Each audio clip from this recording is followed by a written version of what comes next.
My parents wanted to access my account to steal $32,000 to buy an expensive apartment for my golden sister and then I.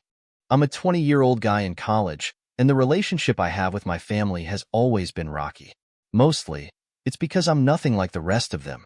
Over the years, I've worked hard to achieve what I have today, maintaining top grades and even securing a scholarship for college. I thought this would finally earn me some respect, but that hasn't happened. My parents have always had a clear favorite, and it's not me. My sister Ashley, who's now 25, has always been spoiled and entitled. It's been obvious to me for years that they see her as the golden child, while I'm expected to be the one who handles everything on my own. Whenever she makes a mess, I'm the one who has to clean it up, or worse, sacrifice something for her. Over the years, I managed to save up $32,000 for college. It took a lot of effort, and most of it came from part-time jobs and scholarships. This money means everything to me. It's my ticket to independence, my chance to break free from depending on anyone else. But for my parents, it was just another pool of money they could dip into whenever Ashley ran into trouble. At 25, Ashley is still unemployed. She likes to claim she's figuring things out, but mostly, she just lounges around, doing nothing. Lately, she's decided that she needs to move into a new, high-end apartment in one of the nicer parts of town. Of course, she has no money, no job, and no savings to afford it. So, one evening, my parents sat me down to inform me that Ashley had found the perfect place. The problem? She didn't have enough for the deposit. Then they demanded, yes, demanded, that I hand over my entire college savings, all $32,000 of it. I was in complete shock. They didn't even bother asking. They just demanded it, like they had the right to take what I had worked so hard for. And if that wasn't bad enough, they told me that if I refused, I could pack my things and leave their house. That's when I realized that my future, everything I'd been working toward, meant nothing to them if it came down to Ashley's comfort. My mom even tried to play the family comes first card, while my dad said something ridiculous about how Ashley had always been there for me, which is just flat out untrue. Then they pulled out the emotional manipulation, claiming that if I were a good brother, I'd give her the money without hesitation. I was too shocked to even respond at first. How could they possibly believe it was fair to take away everything I'd saved for and hand it over to someone who's never taken responsibility for herself? My dad just shrugged and said it was about keeping the family together. My mom, on the other hand, insisted that Ashley needed the apartment more than I needed my savings. It became painfully clear that, no matter what I said, they wouldn't listen. They didn't care about fairness. They only cared about Ashley. The next few days were a mental tug-of-war. I kept thinking about my options, weighing whether or not I should just give in. The thought of being kicked out was terrifying. But the more I thought about it, the angrier I became. Why should I have to sacrifice everything I've worked for just because Ashley refuses to take care of herself? But standing my ground meant risking everything, especially because I didn't have a backup plan. I didn't have anywhere to go if they kicked me out. I even considered reaching out to some extended family members, but I knew they'd be no help. Most of them had already bought into Ashley's act, just like my parents had. Eventually, I made up my mind. I wasn't going to let them bully me into giving up my savings. I started researching my legal rights, and I knew that, as an adult, they couldn't take my money without my consent. I also made sure to secure all of my important documents, birth certificate, passport, banking information, just in case things took a turn for the worse. I began quietly packing my belongings and moved some of my valuables to a friend's place, so that I'd be ready to leave in a hurry if it came to that. I also reached out to my college's housing office to see if they had any emergency accommodations. While they didn't, they pointed me toward local resources that might be able to help. When I finally confronted my parents, I stood my ground. I told them I wasn't going to hand over my savings, and if they really wanted to kick me out over this, I was ready to go. My dad flew into a rage, accusing me of being selfish and ungrateful. My mom cried, saying she couldn't believe I was willing to tear the family apart over what she called just a little money. If it was such a small amount, why didn't they cover it themselves? Ashley, of course, threw a tantrum. She screamed about how I was ruining her life and how I didn't care about her happiness. My parents stood there, glaring at me, waiting for me to cave. But I didn't. I told them that if they wanted me gone, I'd be out by the end of the week. The days that followed were pure hell. My parents barely spoke to me, and when they did, it was only to throw more guilt my way. My mom gave me the silent treatment, while my dad resorted to making snide remarks whenever I was around. Ashley refused to even look at me, acting as though I'd personally betrayed her. Despite the unbearable atmosphere, I continued preparing to leave. I moved the rest of my belongings to my friend's house and made sure I had a place to stay temporarily. I also confided in more friends, letting them know what was going on. They were incredibly supportive and even suggested I look into legal action if things got worse. Things hit a breaking point one morning when I found out that my parents had tried to access my bank account without my permission. They must have thought they could just take the money and deal with the fallout later, but I had anticipated this and moved all the money out of that account and closed it. When they discovered what I'd done, they were livid. My dad screamed at me, calling me ungrateful and accusing me of destroying the family. My mom sobbed, asking how I could do this to them, but I held my ground. I told them they had crossed the line, and if they wanted me out, I'd go. But they weren't getting a penny of my savings. I wasn't about to let them twist the narrative either. I decided to take matters into my own hands by going public with what had happened. I posted a detailed account of the whole situation on social media, including how they had tried to force me to give up my savings, the threats they made, and all the emotional blackmail they used. I even attached screenshots of their texts and the alerts I'd received when they tried to access my bank account. To make sure the truth spread, I tagged my parents, Ashley, and several of their friends and extended family members. The reaction was swift and overwhelming. Almost everyone sided with me, offering their support and calling out my parents and Ashley for their behavior. Some distant relatives even reached out, shocked by what they'd learned. A few people, mostly close friends of my parents, tried to defend them, but they were quickly drowned out by the outpouring of support for me. My parents' image of being a perfect family was completely shattered. My dad's work relationships became strained, as colleagues started distancing themselves from him. My mom, who had always been obsessed with her social standing, found herself being quietly excluded from her usual circles. And Ashley? Her plans for a fancy new apartment fell apart when the landlord got wind of the drama and backed out of the deal. After the confrontation, I moved in with a supportive friend. It wasn't an ideal situation, but it was a far better environment than the one I'd left behind. Adjusting to independence was difficult, but also liberating. I was finally able to focus on my studies and my future without constantly worrying about what my family would try to take from me next. My parents, of course, didn't take the fallout well. They flooded my phone with calls and messages, alternating between threats and desperate pleas for me to take down the social media post. They even tried to spin the story, claiming they were just trying to help Ashley during a tough time. But by then, it was too late. Everyone already knew the truth. I blocked them on every platform and started looking into getting a restraining order if they didn't back off.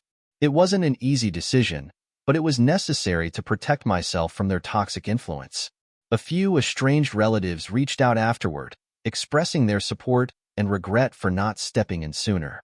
My college even offered me additional financial aid after hearing about my situation, which was a huge relief. Over the course of all this, I've grown stronger, more confident, and more self-reliant than I ever thought possible. My academic performance has improved now that I'm not constantly stressed about my family. I've also built a new support system of friends who genuinely care about me. Looking ahead, I'm seriously considering cutting ties with my family for good. The cycle of toxicity has gone on for too long, and I'm committed to breaking free from it. It won't be easy, but I'm determined to build a better future for myself. One where I'm no longer looking over my shoulder, waiting for the next betrayal. So Reddit, am I wrong for refusing to give up my college savings for my sister and for going public about what my family tried to do to me? Update 1. It's been about 4 months since I posted my original story, and a lot has changed. First, I want to thank everyone for the support and advice. I couldn't have made it through without that encouragement. After I moved out and made my story public, things got pretty intense with my family. My parents and Ashley didn't take it well, to say the least. They kept trying to contact me, switching between angry threats and guilt-tripping. But I held firm with my decision to cut off contact. About a week after I moved out, my mom showed up unannounced at my friend's place. I have no idea how she found out where I was staying. She was crying and begging me to come home, saying they had made a mistake and wanted to make things right. For a moment, I almost felt bad for her. But then she switched gears and started telling me how I was tearing the family apart and how much Ashley was suffering because of me. That's when I knew nothing had really changed. I told her to leave or I'd call the police. She left, but not before telling me I was breaking her heart. The next day, my dad called my college, trying to get information about my class schedule. Luckily, I'd already talked to the administration about my situation, so they didn't give him any information. But it freaked me out that they were trying to track me down like that. Things escalated when Ashley started showing up at places she knew I frequented, like the library, the coffee shop near campus, and even outside some of my classes. She tried to corner me, alternating between screaming at me for ruining her life and begging me to give her the money. It got so bad that I had to change my routines and start having friends walk with me between classes. About 2 months after I left, I got a surprising email from Jason, Ashley's ex-boyfriend. They had broken up a few months before all of this happened, and I'd always thought he was a decent guy who just got caught up in our family's drama. He apologized for not reaching out sooner and said he wanted to show his support. Jason also shared some things about Ashley that completely shocked me. Apparently, she'd been cheating on him for most of their relationship, often with guys who could afford to buy her expensive gifts or take her on trips. He said she constantly talked about how she deserved a more luxurious lifestyle and how unfair it was that she had to work for anything. That really changed the way I saw her behavior. Jason also told me that Ashley had been fired from her last job for stealing, and my parents had covered it up by paying back what she had taken. They did this while expecting me to give up everything I'd worked for. I was furious. About 3 months after I left, I got a call from an unknown number. It turned out to be my grandfather on my dad's side. We had never been close, as he lived in another state, and I hadn't seen him much over the years. He told me he'd heard what happened through the family and wanted to hear my side of the story. I was hesitant at first, given what had happened with my aunt, but as we talked, I realized he was genuinely concerned. My grandfather told me that he had his own issues with my dad over the years and wasn't surprised by what had happened. He apologized for not being more present in my life and even offered to help me out financially if I needed it. While I was touched by his offer, I told him I wanted to make it on my own, and he respected that. It meant a lot to know that someone in my family was on my side. The conversation with my grandfather made me curious about other relatives, so I reached out to a couple of cousins on my mom's side. One of them, Emily, shared her own experiences with my parents and Ashley. Emily had gone through a tough divorce a few years ago and needed a place to stay for a couple of weeks. My parents had initially offered her a room, but after Ashley complained about having her space invaded, they kicked Emily out after only 2 days. She ended up having to stay on friends' couches until she found an apartment. I couldn't believe they had done that to family while demanding I give up everything for Ashley. With all of this going on, I was still trying to figure out my living situation. My friends' parents were kind enough to let me stay with them, but I knew it couldn't be a permanent solution. I started looking for a cheap apartment near campus, but everything was way out of my budget. Then, a few days later, I ran into one of Ashley's friends at the grocery store. She tried to guilt-trip me, saying Ashley was depressed and that it was all my fault. I asked her if Ashley had told her the full story. She admitted she only knew Ashley's version. I gave her my side, and I could see doubt creeping into her expression. She walked away, looking confused, and I felt a small sense of victory. The next day, I got a call from my bank. Someone had tried to access my new account using my social security number. The bank flagged it as suspicious activity and blocked it. I knew immediately it was my parents. I filed a police report and started the process of putting a freeze on my credit. I was shaken by how far they were willing to go. At that point, I realized I had to take more serious action. I went back to the lawyer I'd consulted earlier and started the process of getting a restraining order against my parents and Ashley. It felt like a drastic step, but I had no other choice. The day before the hearing, my mom called me in a panic, begging me not to go through with it. She cried, saying the restraining order would destroy the family and that they needed me to come home. I told her they should have thought about that before trying to steal from me and hung up. The hearing was intense. My parents and Ashley showed up with a lawyer of their own and tried to make me look like an ungrateful, troubled kid who was lashing out at his loving family. But I had all the evidence: the texts, the emails, the social media posts, and the bank records. The judge saw right through their act and granted the restraining order. As I was leaving the courthouse, Ashley tried to approach me one last time. She looked terrible, like she hadn't been sleeping. She started to say she was sorry, but her face twisted with anger, and she spat out, "I hope you're happy now that you've ruined all our lives," before storming off. I moved into a new apartment with some help from friends, and I've managed to save up enough to cover my living expenses for a while. I also found a part-time job to help with my bills. Balancing work and school is tough, but it feels good to be completely independent. Update 2. It's been a year since my last update, and things have changed so much. First, I want to thank everyone again for your continued support. I couldn't have gotten through all this without you. After the restraining order was granted, things were quiet for a while. I thought my family had finally gotten the message. But 3 months ago, I got a call from my uncle, my dad's brother. We've never been close, but he sounded concerned. He told me that things had spiraled out of control with my parents and Ashley. According to him, Ashley had gotten involved with some shady people and racked up a massive amount of debt. My parents, in their infinite wisdom, decided to take out a second mortgage on the house to try to pay off her debts. But it wasn't enough. One night, the people Ashley owed money to showed up at my parents' house. Things got ugly. My uncle didn't know all the details, but he said the police were involved, and my dad ended up in the hospital with a broken arm. Here's the part that blows my mind. Despite everything, my parents are still trying to protect Ashley. They told the police it was just a random break-in, even though the truth has gotten out within the family. My uncle said they're drowning in debt, but they're still standing by her. A few days after my uncle's call, I started getting messages from my parents again. I had unblocked them because I thought maybe they had changed. Big mistake. They were begging me to come home, saying they needed my help.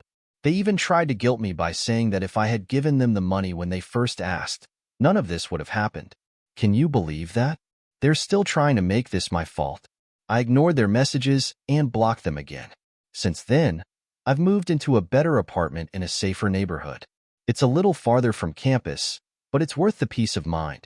Unfortunately, Ashley showed up at my place recently, violating the restraining order. I have no idea how she found out where I lived, as I had just moved. She was a complete mess, crying, begging for money, and saying she was in danger. I told her to leave, or I'd call the cops. She screamed at me, saying that if anything happened to her, it would be all my fault. I immediately called my lawyer, and we're in the process of extending the restraining order to cover my new address. I also had to inform my landlord and neighbors about the situation, just in case my parents or Ashley tried anything again. On top of all that, I found out through some family members that my parents have been telling everyone I'm the one who got Ashley into trouble. They're claiming I introduced her to these shady people and that I owe money too. It's absolute nonsense, but some relatives actually believe it. I've had to block several family members on social media because of the hateful messages they've been sending me. Despite all this, things have been looking up for me. I've made new friends who feel more like family than my actual relatives ever did. We're even planning to spend the holidays together, which I'm really looking forward to. As for my parents and Ashley, I've heard through the grapevine that they're facing foreclosure on the house. Part of me feels bad for them, but I also know they brought this on themselves by enabling Ashley for so long. I can't help but think how different things could have been if they had just respected my boundaries and treated me fairly. Final update. It's been a year since I last updated, and I can hardly believe how much has happened. What started as me fighting for control over my future has spiraled into a series of events that I never could have imagined. I thought cutting ties with my family would bring some peace. A few months after I moved into my new apartment and got the restraining order extended, things seemed to calm down. I was settling into my new life, balancing school, work, and my growing independence. I was still in contact with some supportive relatives, but overall, I was focused on moving forward. It seemed like my parents and Ashley had finally accepted that I was out of their lives for good, and I hadn't heard from them since Ashley's desperate plea outside my apartment. At least, that's what I thought. But then, something unexpected happened. One evening, I received a phone call from an unknown number. Normally, I wouldn't answer, but for some reason, I picked up. It was the police. The officer on the other end of the line calmly explained that my parents had been involved in a severe accident. Apparently, while they were driving home one evening, their car veered off the road and crashed into a ditch. Both my mom and dad had been taken to the hospital in critical condition. The officer didn't have much more information at the time, but he said my presence might be needed. I was completely blindsided. I hadn't spoken to them in months, but hearing they were in such a dire state hit me hard. Despite everything, they were still my parents. After hanging up, I sat there, torn between rushing to the hospital or maintaining the distance I'd fought so hard for. Eventually, I decided to go. When I arrived at the hospital, the sight of them shocked me to my core. My dad was in a medically induced coma, his body connected to machines that kept him alive. My mom was in slightly better shape but had sustained multiple injuries, including a broken leg and internal bleeding. The doctors weren't sure if my dad was going to make it. As I stood there, staring at the frail figures of the people who had made my life so difficult, I couldn't help but feel a mix of emotions. Guilt, anger, sadness, it all swirled together. Part of me wanted to turn around and walk out, but another part of me felt compelled to stay. I sat with my mom for a while, watching her unconscious form. That's when I noticed something strange. A nurse walked into the room and handed me a few of my mom's personal belongings, including her purse. She told me they had recovered it from the scene of the accident. As I absent-mindedly looked through it, my heart nearly stopped when I found something inside. A letter addressed to me, written in my mom's handwriting. The letter was brief, but its contents were chilling. In it, my mom confessed to something that turned my entire world upside down. She admitted that she and my dad had been involved in something much darker than I'd realized. They had been trying to cover up a massive financial scandal within my dad's company for the past few years, and the pressure had been mounting. But here's the worst part. They had been planning to fake their own deaths to escape the fallout. The car accident wasn't an accident at all. It had been a failed attempt at staging a fatal crash. As I stood there, trying to process what I just read, my mind raced. I couldn't believe it. My parents had been living a double life, hiding their involvement in illegal activities. But what truly broke me was the realization that they were willing to leave Ashley and me behind, completely erase themselves from our lives to avoid the consequences of their actions. It was clear that they had no intention of taking responsibility for the mess they'd created. I left the hospital that night, feeling more confused and betrayed than ever before. How could they? How could they have dragged me into their web of lies without me even knowing? I didn't know what to do next. Should I report what I'd found? Should I confront them when they woke up? If they woke up? A few days later, I received another call, this time from the hospital. My dad had regained consciousness. Despite everything, I couldn't resist going back to face him. When I walked into the room, I expected an apology, maybe some sign of regret. But what I got was far worse. My dad, weak and hooked up to machines, smirked when he saw me. "I didn't expect you to show up," he croaked, his voice strained. I stood there, speechless. I didn't know what to say. But before I could respond, he continued. "You don't know the half of it," he said, his smirk widening. "I was doing all of this for you and your sister." "For me?" I finally managed to say. "How the hell was faking your death for me?" His response shook me to my core. He explained that the financial scandal had escalated far beyond what I had imagined. He and my mom had gotten involved with dangerous people, people who were now threatening not just them, but Ashley and me as well. The only way out, according to him, was to disappear, to start fresh somewhere far away. But their plan had failed when the accident didn't go as planned. I left the hospital, sick to my stomach. I had always known my parents were manipulative, but I never imagined they'd drag me into something this sinister. And what about Ashley? Did she know? Was she part of this too? My gut told me to get as far away from them as possible, but the situation took another unexpected turn a few weeks later when I got a frantic call from Ashley herself. She sounded terrified, almost hysterical.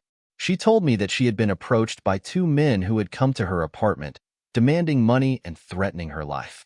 According to Ashley, These were the same men my dad had gotten involved with. I didn't want to get involved, but something in her voice made me realize how serious the situation had become. These people were dangerous, and they were coming for Ashley, and possibly for me. I agreed to meet with her to figure out what was going on.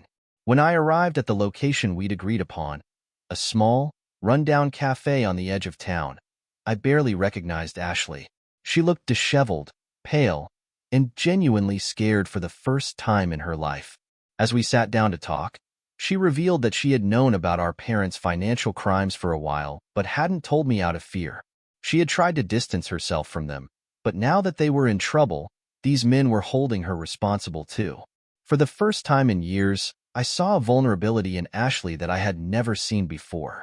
She wasn't the spoiled, entitled sister I had grown up with. She was terrified. But even then, I couldn't completely trust her. After all, she had lied to me before. In the weeks that followed, things continued to unravel. I began receiving strange phone calls and noticed unfamiliar cars parked outside my apartment. It became clear that these people knew where I lived and were keeping tabs on me. I filed a police report, but there wasn't much they could do without solid evidence. Then, one night, I came home to find my apartment ransacked. Drawers were pulled out, belongings were scattered across the floor, and my laptop was missing. Panic set in as I realized these people were getting closer. I packed a bag and left that night, going to stay with a friend in another town. The next day, I received an anonymous message on my phone. It was a video of Ashley, bound and gagged, her eyes wide with fear. The message was simple: pay up, or she dies. I didn't know what to do. My first instinct was to call the police, but I knew how dangerous these men were. I couldn't risk Ashley's life, but I also didn't have the money they were asking for. It was an impossible situation. Desperate, I reached out to my grandfather, the one person I thought might be able to help. When I explained the situation, he didn't hesitate. He wired the money to the account they had provided, and within a few hours, Ashley was released. But the ordeal wasn't over. I knew that as long as these men were out there, we were both in danger. I spent the next few months laying low, avoiding contact with anyone from my past. My relationship with Ashley was strained, but we both knew we had to stay united to survive this. Eventually, the police caught wind of the criminal group my parents had been involved with, and after a lengthy investigation, arrests were made. My parents were implicated, along with several other individuals involved in the scandal. My dad was sentenced to prison, while my mom was put on probation due to her injuries. As for me, I'm still trying to pick up the pieces. The trauma of everything that's happened has left me shaken, but I'm determined to move forward. I've cut off all contact with my parents, and I'm slowly rebuilding my life. Ashley and I have a fragile truce, but we're both haunted by the events of the past year. Looking back, I never could have imagined how far my family's dysfunction would go. What started as a battle over my college savings turned into something far darker, and it's left scars that may never fully heal.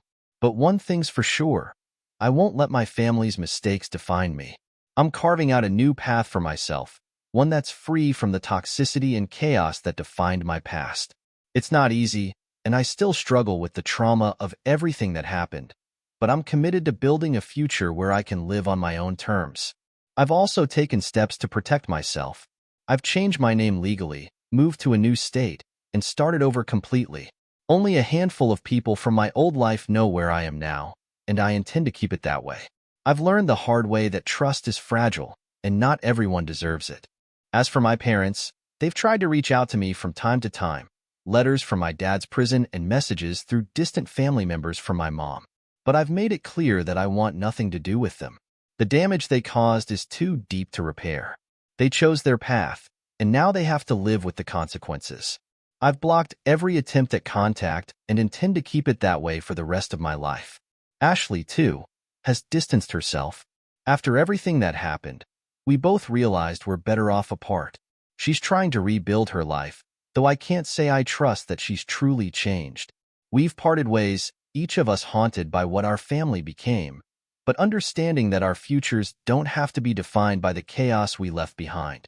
In the end, the most shocking part of all of this isn't the financial crimes, the threats, or even the kidnapping. It's the realization that I no longer have a family, not in the traditional sense. The people who raised me turned out to be strangers, capable of things I never thought possible. But in losing them, I've gained something far more valuable: freedom. Freedom from manipulation, control, and the constant fear of betrayal. It's a long road ahead, but for the first time, I feel like I'm in control of my own destiny. And no matter what happens next, I know one thing for certain: I'll never let anyone take that away from me again.